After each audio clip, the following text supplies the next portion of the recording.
Hello, everyone who's just joining us.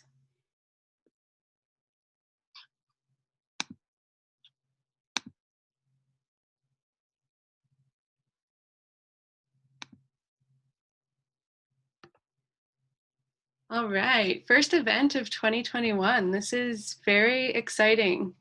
I think when we first started talking about doing this Imposter Syndrome series, we thought we were going to be doing it in person, and there's definitely no way we thought we were going to be doing it virtually into 2021. But one of the exciting parts about that is that we can reach people all around the world. So it'd be awesome if everyone could throw in the chat where they're tuning in from.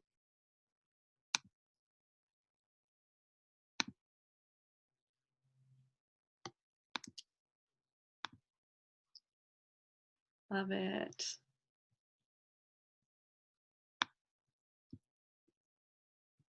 Lots of all over Canada. This is awesome. Montreal, Toronto, few Victoria. Ooh, some Americans too, Carolyn. Yeah, New Jersey, cool. Chicago. Hello, US of A.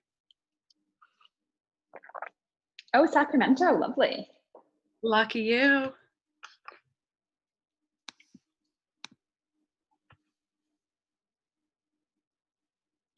Oh, and some Lighthouse alums. Cool, nice. We've always got some Lighthouse alums here representing. Love it. Imposter syndrome doesn't go away after boot camp, as I'm sure Tiff will touch on today.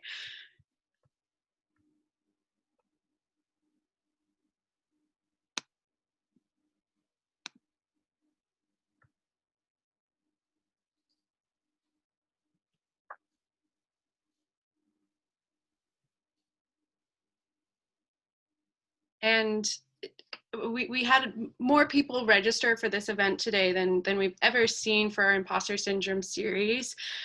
So maybe another question that we can throw in the chat just while we're waiting a couple more minutes as people trickle in is this your first time coming to an Imposter Syndrome series event, or are you coming here for the second time, or maybe you've joined us for all of them?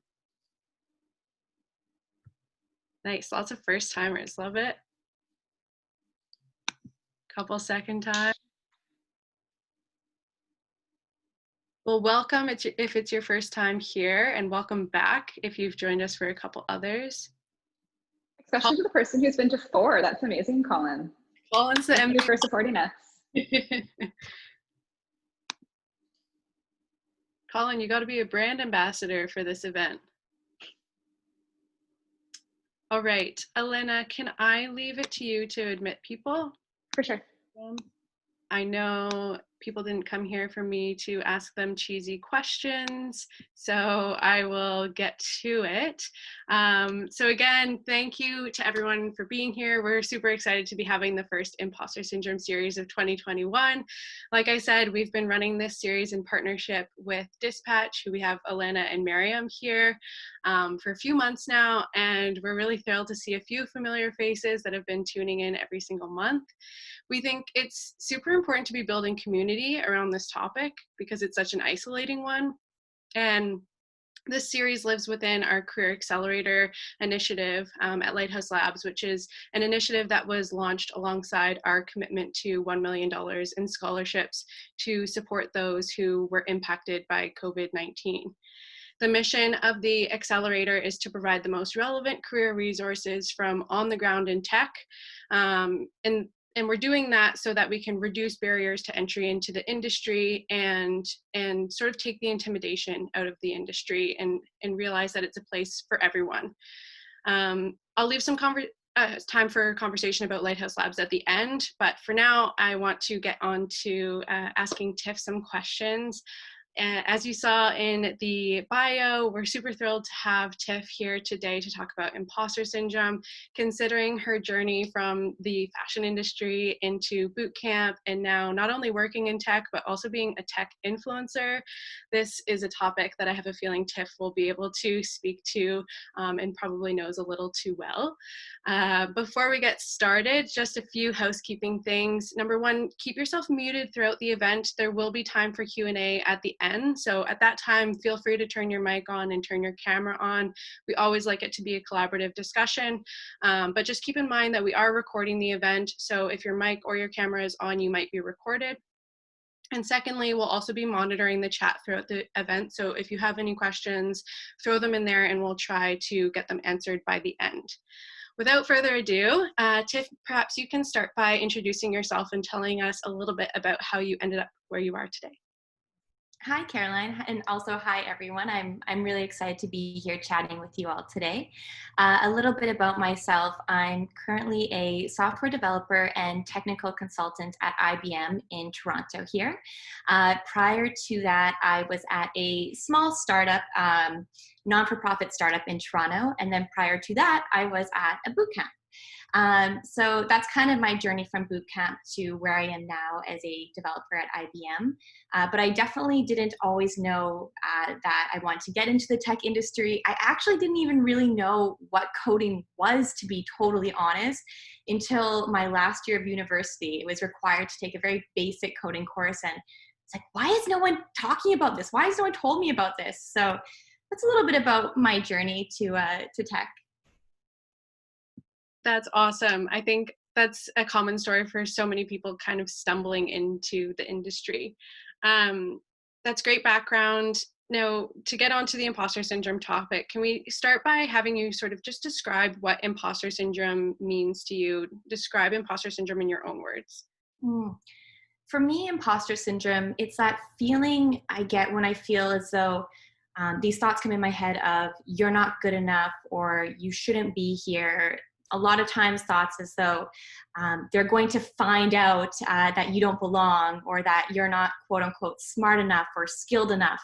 And these thoughts come up at various times. And for a long time, I didn't know that's what imposter syndrome was. I didn't know that was the term imposter syndrome. So when I found out when I was getting into the tech industry that that's what it was called, I was like, okay, this is a real thing. Yeah, and I think just kind of knowing the label to put on it can sometimes be a bit of a relief in itself. So, and that's something that's come up with our previous speakers as well, that this is something that's kind of unique to the tech industry and people are able to put a label to it once they get into tech. And so you come from a background in modeling in the fashion industry. How has your experience of imposter syndrome been different in that industry compared to your current career in tech? That's a great question.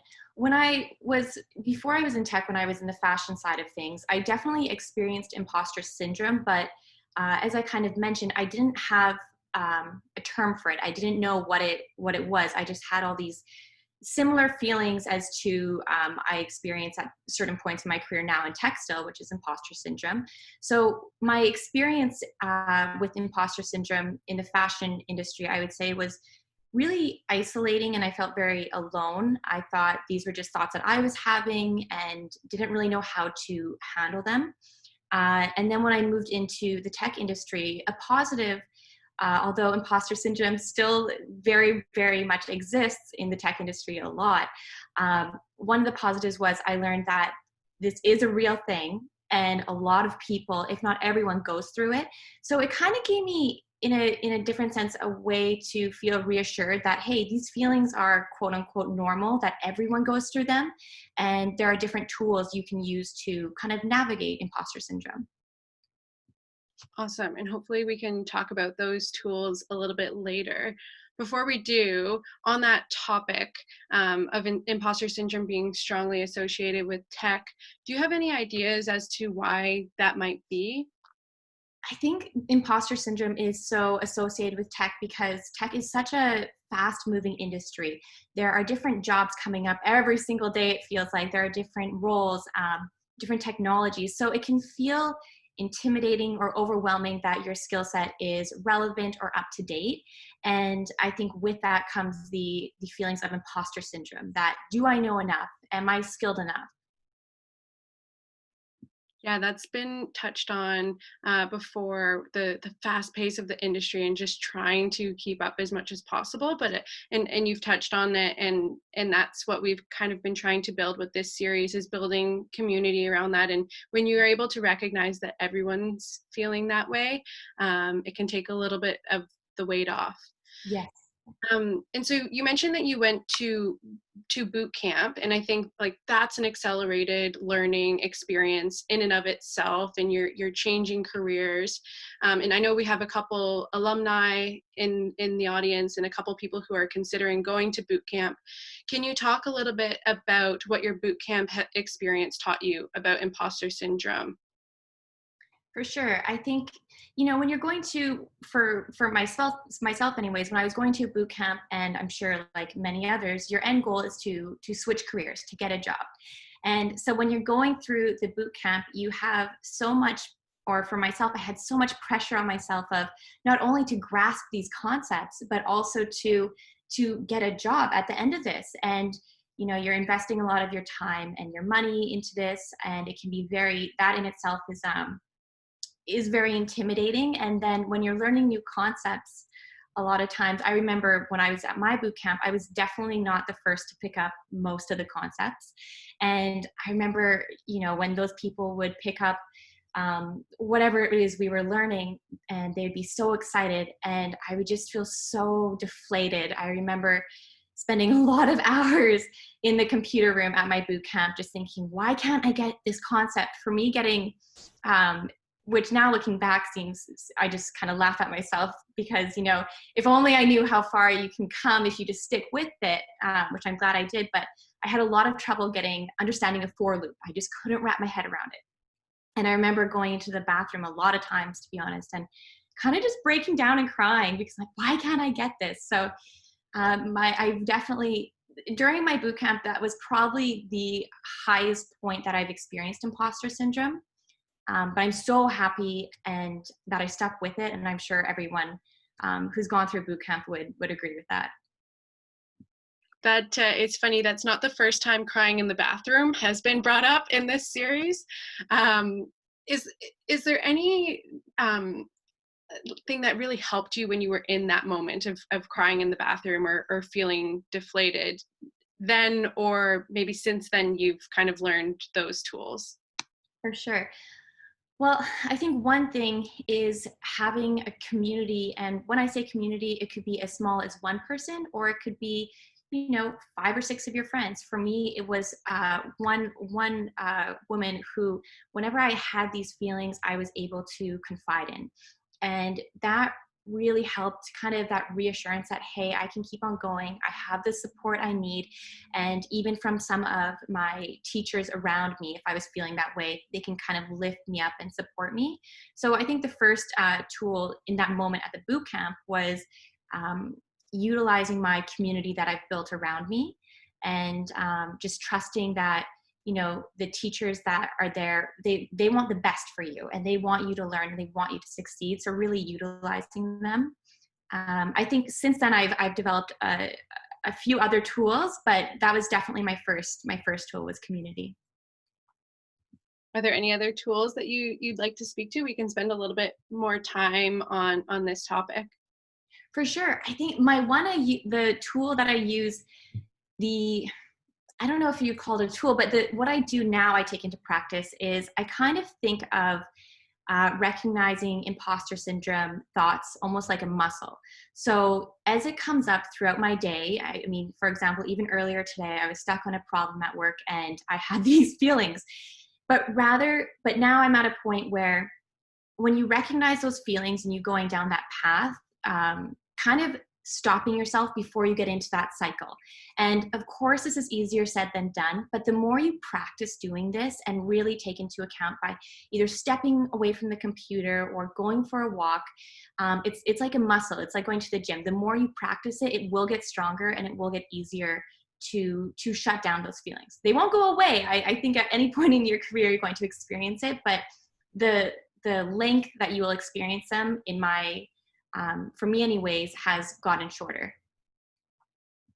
I love that. So, I mean, the first step is kind of talking to others and leaning on your community. And then the other phase is sort of interrupting it, like recognizing when you can see it sneaking in, and trying to interrupt it. Because I definitely know that it can spiral into a big mess. Yes, definitely. So on the note of boot camp, so you've gone through boot camp and then you've gotten a job at IBM. How can members of the tech community who haven't come up through the traditional route of computer science or a STEM degree sort of combat that feeling that they don't belong? Because I would imagine that it's a little bit amplified for those non-traditional routes, but that's becoming more common now. Yeah, I remember right after I finished my boot camp having those thoughts and feelings and kind of feeling like, oh, I don't have a CS degree or I don't have a STEM degree necessarily. Are people going to take me as seriously as someone with that? Which by the way they do, and that's a very big positive. But I feel like what got me through those times of kind of navigating, wondering if they're going to be comparing me to someone with a CS degree, is remembering that for not all, but a lot of roles in tech, especially at boot camps, whether it's data science or web development, these are hard skills you are learning. They're not soft skills. We are learning soft skills too, but you're learning skills that you can actually show. You can show what you can do. And that really got me through a lot of those times where I'm like, I don't know if I'm good enough for that. But it comes down to, hey, okay, the company is going to say, show me your project, show me your skills, solve this problem.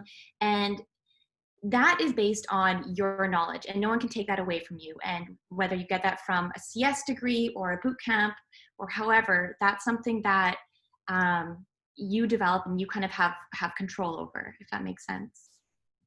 Yeah, it does make sense. And I see that there's a question in the audience that I think would be really complementary to that point.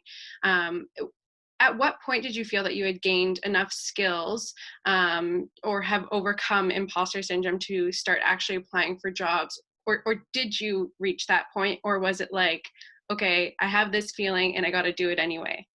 That's a great question. And, I always have trouble answering this question when I've gotten something similar in the past, because I don't know if I ever did get to that point. I think it's going to be, especially your first few interviews right after graduating from a boot camp or even a university, at any time when you're looking for a new role or getting into a new industry. There's going to be those feelings of you're not good enough or your skills aren't there. But I always say what really got me through that was realizing the worst I'm going to hear is no. And that's okay, because a lot of times with no comes some feedback. So you're going to learn and grow from there. And so once I was really able to identify that the worst that's going to happen is no, I was able to start applying for a lot of companies, going in for interviews. If I bombed an interview, that was great experience. What could I do differently? How could I better prepare? So to answer your question, Song, I would say if you feel you're at a point where you're ready, maybe you're nervous or you're not sure if you're ready, but I would say just start applying. And if you hear a bunch of no's, then maybe consider, asking for more feedback and kind of taking a step back and why is this? But even at that, it's one of those things where for my first job, I had to apply to a ton of different companies. So even if you hear a bunch of no's, keep on going. I think that's a huge key there.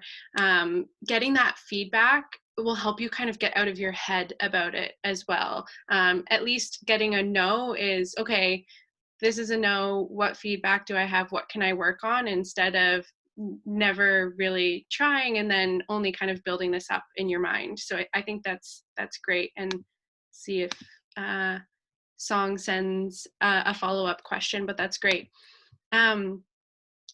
speaking about sort of overcoming imposter syndrome or like getting to that next phase, there's often a sense that people who have had great success in their field wouldn't have feelings of self-doubt. And I think your position as an influencer and working at a large organization, people would perceive you that way, that you wouldn't have any feelings of self-doubt, which is why this conversation is great. And the funny thing is that research actually shows the opposite, that in fact, people who are high achievers often tend to have imposter syndrome.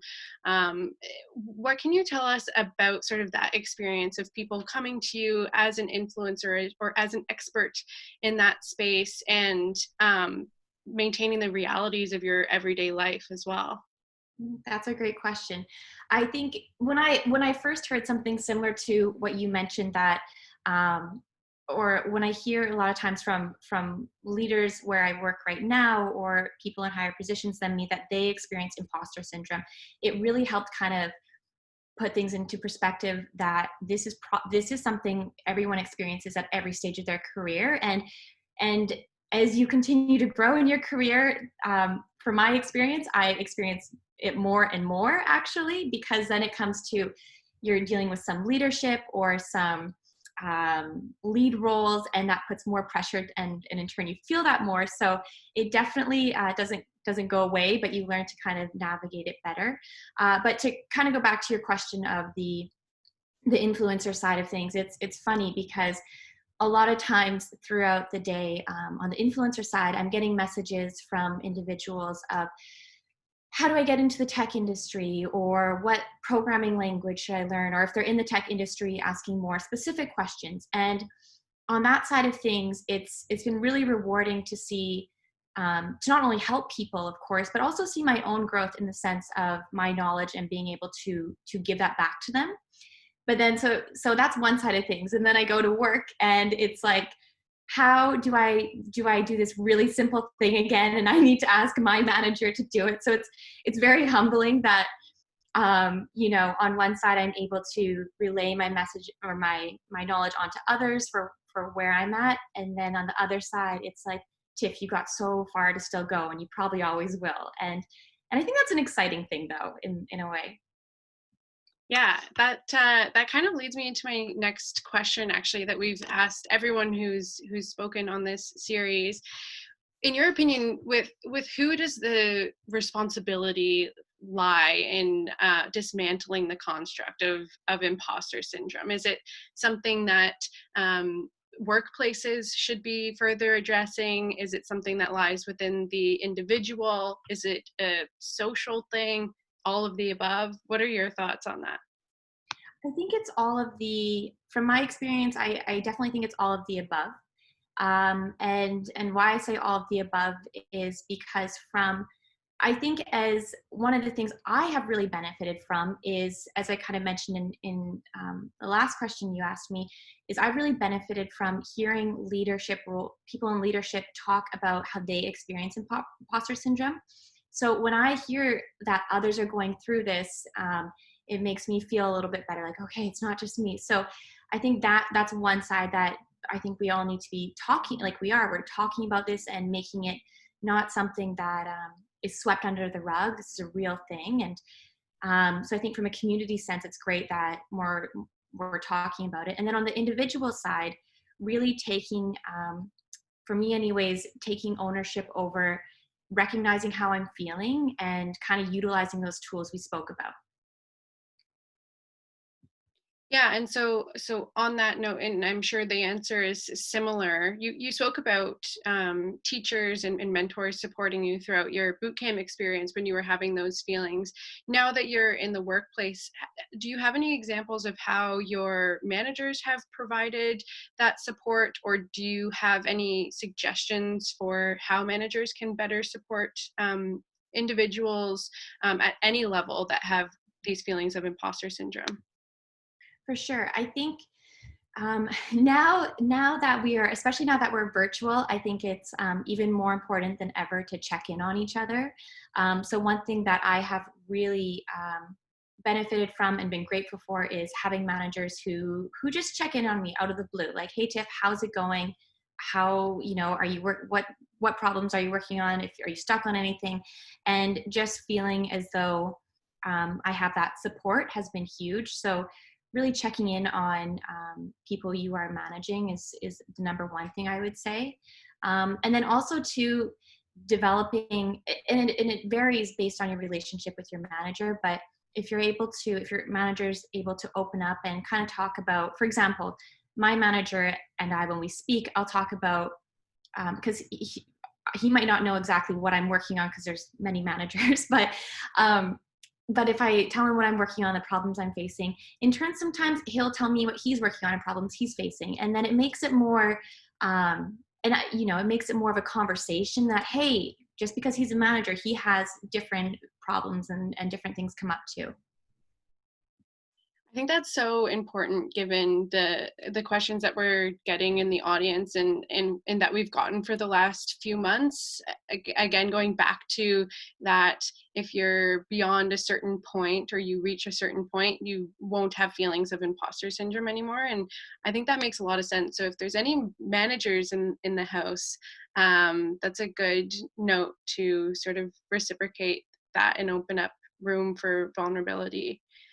I'm going to take a look because I'm seeing the chat going like crazy here. So I want to make sure that we're not missing any. And I think Song had another good question here. She says, obviously you're a very personable, confident person. Do you ever experience people trying to put you in a box to say that you probably wouldn't like development because of stereotypes, which I think is a common one, and that you should be doing something a little bit less technical? And how have you dealt with that? That's a great question. And to kind of address your first part of your question, just for the record, there are many times throughout every single day where I do not feel confident. So that's totally fine and normal, and just kind of embracing that.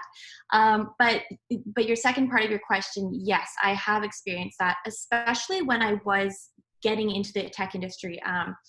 A lot of times there was a few times where I would tell acquaintances, I wouldn't say necessarily close friends, but acquaintances that, hey, I'm switching from the fashion industry into tech, and I really want to get into a developer role. And to be completely transparent with you, I got responses such as, why would you want to sit behind a computer all day? Nate, are you sure you can do that? And people's expressions on their face were like, oh, I don't know. And I just found that really, really interesting. So yes, I have gotten those, but in the end, it just kind of made me want to almost do it more, because at the end of the day, I knew they were completely wrong. And to even go further on that, that's, yes, I'm at a computer a lot, but I'm also, now virtually it's not like that, but when you're in office, you're also going for team lunches, you're also working collaboratively more. So it's a whole community that the tech industry can bring.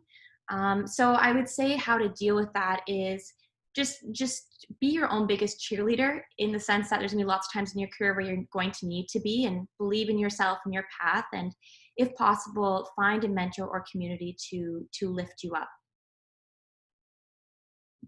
Perfect. I'm going to just jump in because I think that touches on another question that was alluded to in the chat. It's like, how can we, especially now when we're virtual, or maybe if you're new to the industry, new to Canada even, how do you start to find those communities? Like, what can people be doing now to facilitate that kind of networking, to find those supports? That's a great question. One thing that I've been doing more to kind of still get that sense of community is, and I can send these afterwards, but Slack, using Slack, because they have so many great different, for me, I'm part of some women in tech kind of Slack groups, and it's not just individuals from, say, Toronto, it's from Canada, from the States. So that's been really interesting and fun to be part of. And I haven't done this yet, but I've heard some colleagues go to virtual events, which is pretty cool too, because even how we're doing this virtual, as Caroline mentioned at the beginning, now we can interact with people from all over the world. And similar to when in-person events, I think virtual events, we're all there because we want to learn something and potentially network. So if you see someone that interests you, or someone asks a question that is interesting to you, I think it's always completely fine to reach out on, say, LinkedIn and say, hey, I really liked your point of view or your question. Would you be, open for a 15-minute video call, or if it's a specific reason. So taking advantage of virtual networking events and Slack groups has been awesome. That's great. And I think that's something that Miriam mentioned in the chat as well, that so many tech leaders are so generous with their time and so excited to talk and connect and share their passions and interests, that just that casual ping or a LinkedIn or saying, hey, on a Slack group can really help you make those connections and not to be so afraid of that first step, because people are wanting it and are excited to facilitate those convos. Exactly. And that's one of the things that kind of took me off guard, to be honest, when I first got into the tech industry. I didn't expect there to be so many individuals in tech so willing and open to give their time to chat with me. And that's one of the reasons I really started loving the tech industry, because everywhere I turned, there were people who were, as long as I asked and told what their reason was for, they're willing to take, 5-10 minutes out of their day to talk with me. So definitely don't be afraid to reach out to people. And I think asking those questions, it's funny, it's a little bit of a deadly cycle where you have imposter syndrome to approach a CEO or a tech leader and ask them those questions. But meanwhile, it would really be helpful for those senior leaders to be talking to juniors or people in different levels experiencing these feelings, to kind of bring them back down to earth and remember when they were having those feelings as well, and maybe share the feelings that they still do have. We were talking a little bit about stereotypes, and I think you have a unique perspective because in your position as an influencer, you kind of have your ear to the ground on what people are thinking when they want to break into the industry and when they are in the industry. Do you see the stereotypes around developers or women in tech or people working in tech changing at all? What are some of the questions that you're getting from your audience that might sort of feed those stereotypes? For sure. So definitely, I do see it changing. However, it's definitely not I don't think it's where it needs to be, but it's definitely changing, which is great. But as far as questions I get, there's a lot of times, say someone messages me and it's more so they're interested in tech, they want to get into it, but it seems as though there's this kind of wall, like they almost think that, well, maybe I won't be skilled enough, or can I grasp those concepts? And there's this perception of, for some reason, that tech is hard to break into, or coding is difficult to learn. And yes, to a certain degree, maybe that is true, but I don't think it should be to a point where people don't even try or even sign up for a boot camp or get involved. So I find it interesting that it seems to be this very closed off industry from people on the outside, as though they can't be a part of it, which is interesting. And I also think another thing is, not necessarily for developers, but in general in the tech industry, I think there's a stereotype that you need to be very technical to be in tech, and that's completely not true. There are so many roles that you can get that you don't necessarily need to have technical skills for, but need to be done in tech. Tech still needs marketing and all of the other facets as well. I think that's a really important one, especially as people are changing industries right now. You don't necessarily have to go through a boot camp in order to break into tech or go back and do a computer science degree. Having those technical skills at a foundational level will always be helpful, especially as we are kind of accelerated into the future of work that we talk about. But you're absolutely right. I'm in marketing in tech, so it exists. There was a question here from Miriam about how can junior people develop a support network? And I guess junior can be both people who are new to their careers, but also new to tech. I think that's one of the things that's most confusing about getting into the industry. And it seems so simple when you're looking from the outside. But I think one of the things that's intimidating about tech is that it's challenging to get your foot in the door. Yeah, definitely. And honestly, that's one of the main, I mean, obviously to learn the technical skills, but also to network and meet people is the other side of things, why I chose to go to a coding boot camp, because not only through that experience are you gaining technical skills, but you're also gaining a network. And that's so valuable. So if you are in a position or considering going to a coding boot camp, I would definitely, that is another benefit you will get from that as well, is not just the technical skills, but also that network of people. I still keep in touch with a lot of other students that I went to a coding boot camp with. But say you're in a position where you're not going to a coding boot camp right now, to build that community and that support system. For me, I honestly, it goes back to kind of just reaching out to people. I honestly, the first person who really supported me and is still a huge mentor to me, I reached out to them through Instagram.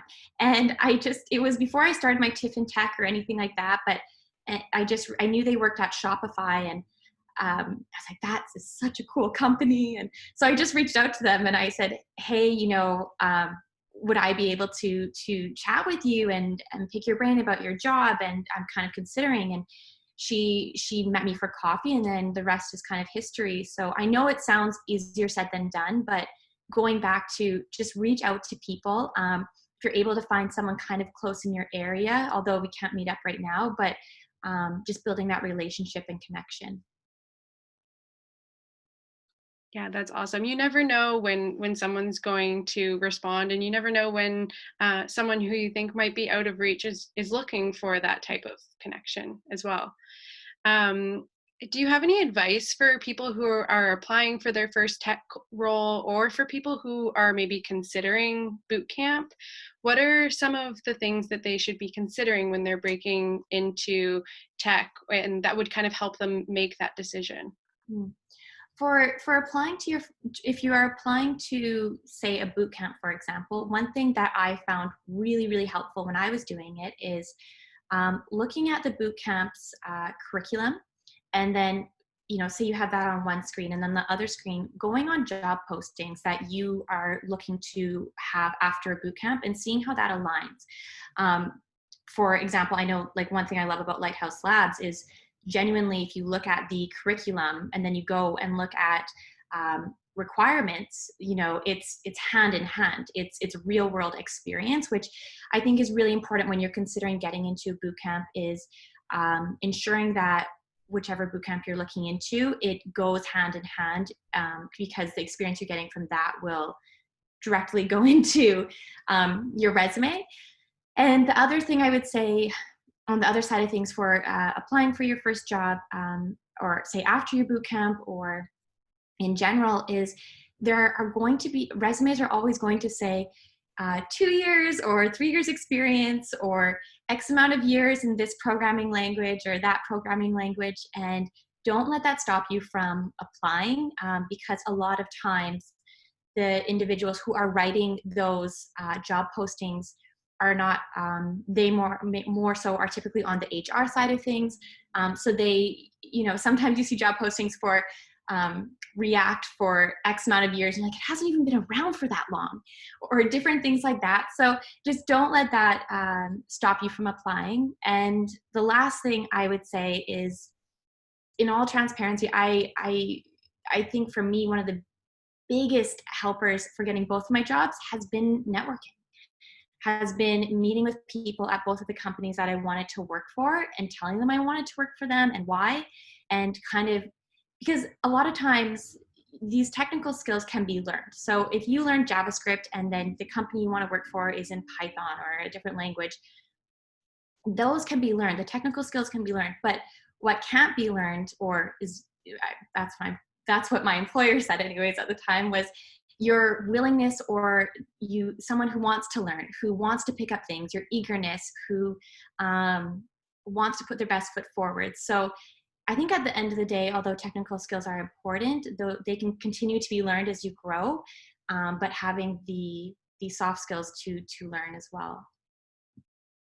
I can tell you're a boot camp graduate because I think that's something that's really emphasized when you're doing that type of accelerated education is you're not going to learn it all in that short period of time. And even if it were longer, it's moving at such a fast pace that there's no way that you could learn it all um, from anyone.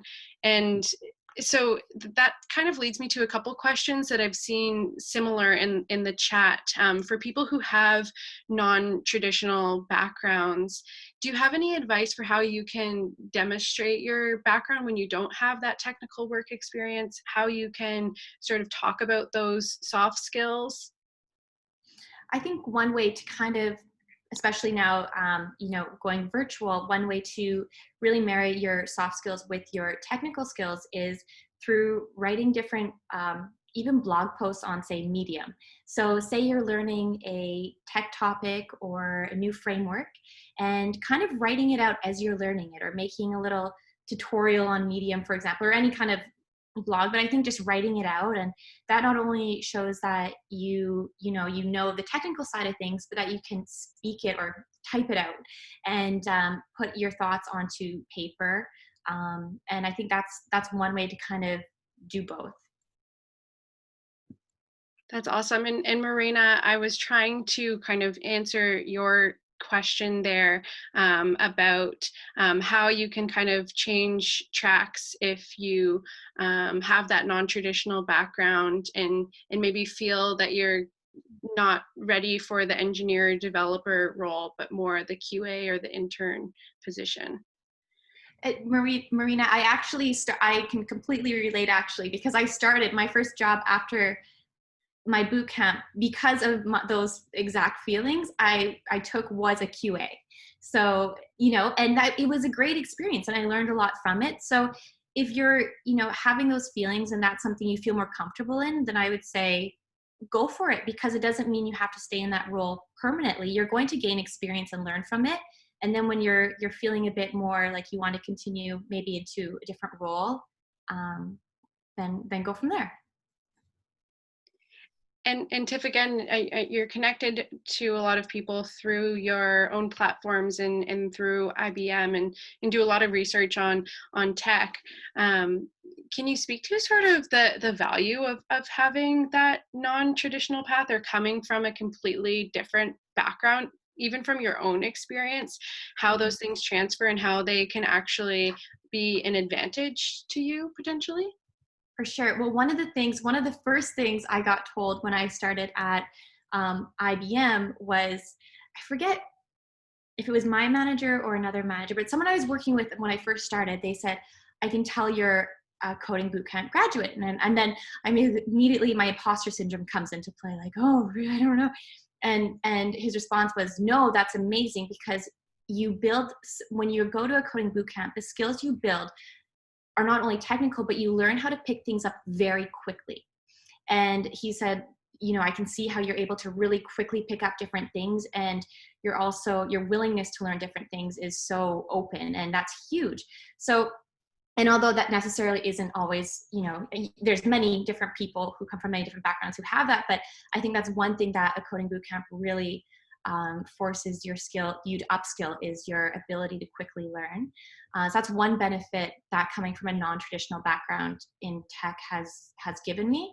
I think the other thing is that a lot of times, sometimes I get questions of, well, I came from an art background or a fashion background, and how I don't have any relevant experience. How am I going to put that on my resume? Well, yes, you do. Whether it be for me for a fashion background, well, I have great communication skills because I had to work with a lot of communications teams.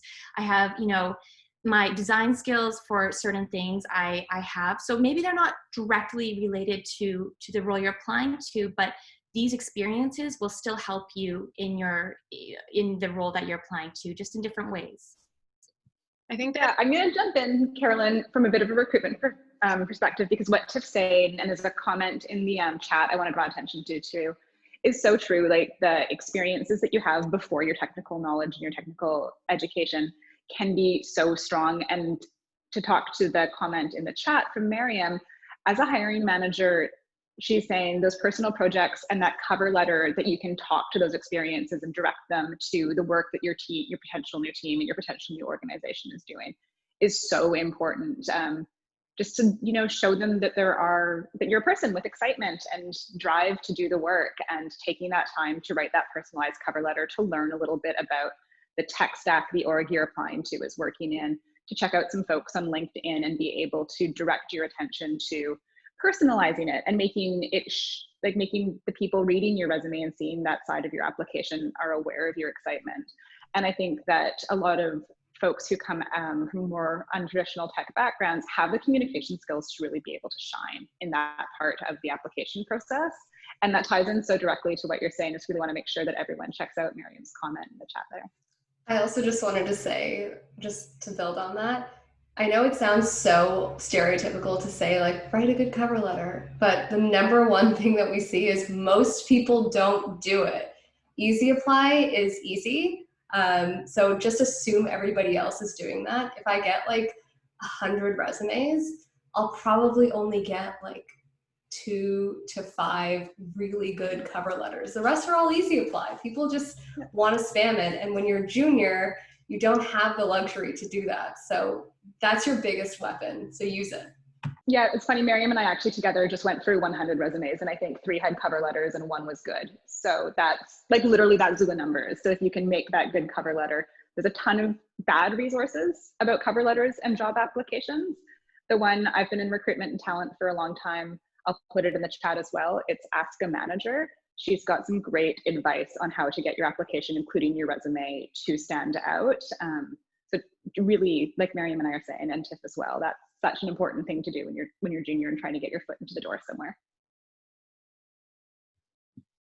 Awesome. And yeah, thank you for bringing up that point, Tiff, because there's so many people who are transferring industries right now into tech. And I think a lot of people are feeling like they don't have relevant experience. That's what we hear all the time when people are applying to boot camp. They have that imposter syndrome around, I'm coming from the oil and gas industry. I've never worked in tech before. And there are so many transferable skills there that you probably won't even be able to see until you get into tech. Totally, definitely. I'm going to leave. I know we have 13 minutes left, so I want to make sure everyone's flooding the chat with any questions they have so that we can get to them. I know there's already been a lot, so Alana or Miriam, feel free to chime in. And also, if anyone has any questions about Lighthouse Labs or our programs, please feel free to throw those in as well, and I can answer those. And Samir says, any advice in learning a new technology fast, for example, Angular, and being efficient in it, which is required in your first job when you are a developer stuck in coding with old technology? That's a great question. For me, one thing, and maybe it sounds obvious, but especially I'm actually working in Angular right now. And when you're learning a new technology, especially when it's in a very condensed amount of time that you need to learn it, oftentimes we kind of have a freak out moment and then just start kind of trying to code.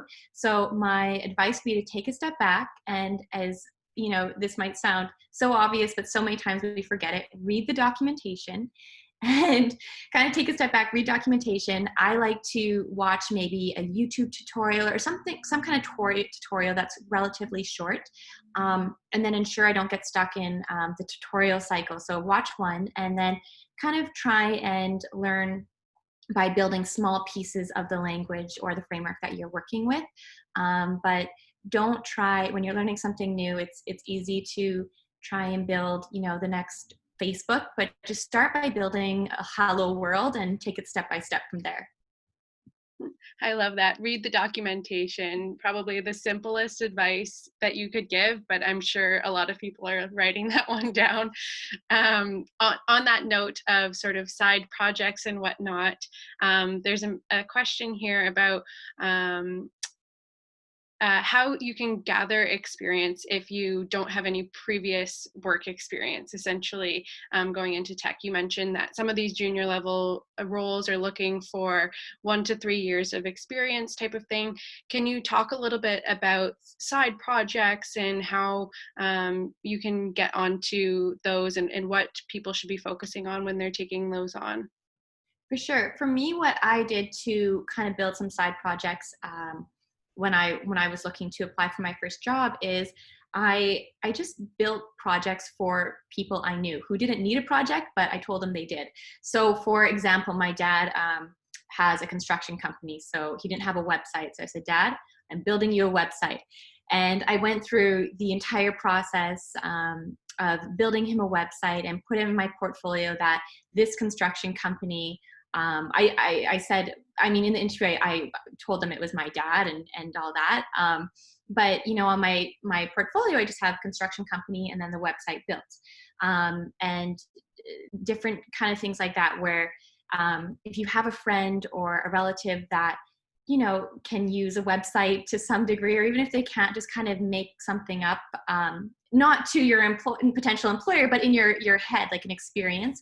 That's kind of a great way to start with side projects. Also, by building something you are passionate about, it will make it a lot easier to actually finish the project. So my first project I did was working with a skincare API, and it would filter based on what the user skin type was. And to some people, this might sound super boring, but if you have an interest in that, then you're more invested to finish it. So I think a twofold there would be, one, make something that you're passionate about, but on the other hand, if you have the opportunity to make a website or any kind of piece of technology for a relative or a friend, I think it shows the employer that you're taking initiative, and that you're kind of utilizing your resources.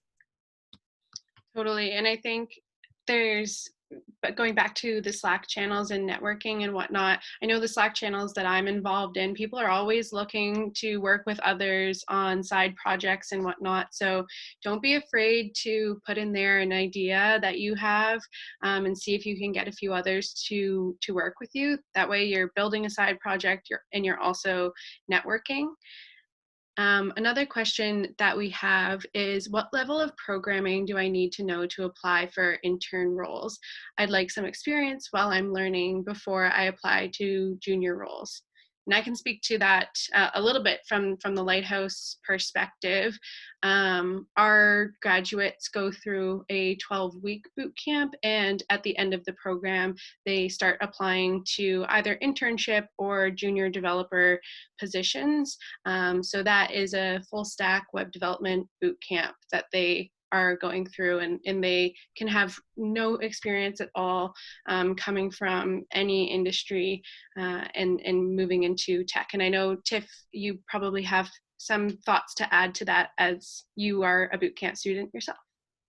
Yeah, I completely agree. After you go through the boot camp, being able to secure your first junior role or internship, and a lot of times, if it's an internship, depending on a few things, but the company will hopefully be able to take you on as a junior developer afterwards. Of course, different situations, maybe not always, but it's still a wonderful experience. So I think, what level of programming do you need to know to apply for intern roles? I would say, kind of going back to what Caroline said, going through something like a boot camp, or where you have a strong understanding of the foundational skills. Yeah, and I did see that someone asked earlier if we do still have scholarship programs, and we do still have some of our COVID scholarship relief fund that you can find on our website. So I just wanted to mention that. And there's another question here that says, I'm currently shifting into a career in web development. I started learning online 3 months ago, but sometimes I get lost from all of the resources that you find online. There's definitely a lot of them, and feel that I have a long road ahead to be ready. How do you know when you're ready to apply for jobs? Similar to the last question, if you don't have experience. Do you have any advice on self-learning? So, I mean, good. I think it's wonderful you're self-learning. I think self-learning is a really, really challenging path to go down. So that's great that you're doing that. But for self-learning, I think one thing when I was talking to some others who have done self-learning is writing out, even on a piece of paper, a clear path as to what your steps are. So for example, in my work right now, I'm focusing on learning more things about the cloud. And although, similar to learning like web development, there are so many resources. Rather than just kind of clicking on the first link that comes your way, I have a Google Doc and I have, okay, the intro course I'm taking, the next course I'm going to take, and having it step by step out, I think is a really kind of good way to create your own learning path. And then when you eventually do apply for jobs, you can show your learning path and how you were able to go through it. And that's another great way to show that you can self-guide yourself and take initiative. Yeah, and I think Miriam is echoing your thoughts there as well, saying kind of decide what you're going to do and stick to it, because like we've talked about, there's so many different resources out there, so it would be really easy to get distracted. Does anyone want to come on camera or on mic to ask a question? I'll just open the floor for that. I have a quick question for Tiff. How would you tell people to differentiate between a good resource for learning that will be beneficial and respected by employers from some of the maybe less good resources that exist on the internet? That's a great question. And it's a tough one, something that I still kind of navigate through.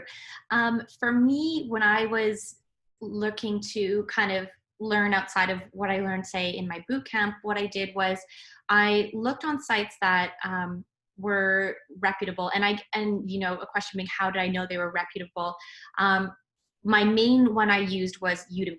And there still are a ton of different courses of different degrees of if they are, say, good or not good on Udemy, but going to a platform where you know that for the most part, they are kind of ranked based on how many people have taken them, which I found really helpful because a lot of the times it was a similar instructor teaching these courses that had, say, 500,000 likes, and it was at 5 stars or 4.5 stars still. And that really helped me navigate as far as a good resource versus a bad one, although not perfect. That's a really tough question. What do you look for when you see on resumes different resources people have listed? Miriam, do you want to take that from a technical perspective? That might be most valuable for the group here. I was just responding to some of you on LinkedIn. Can I hear the question again? How would you differentiate between reputable tech resources to put on your resume to show an employer?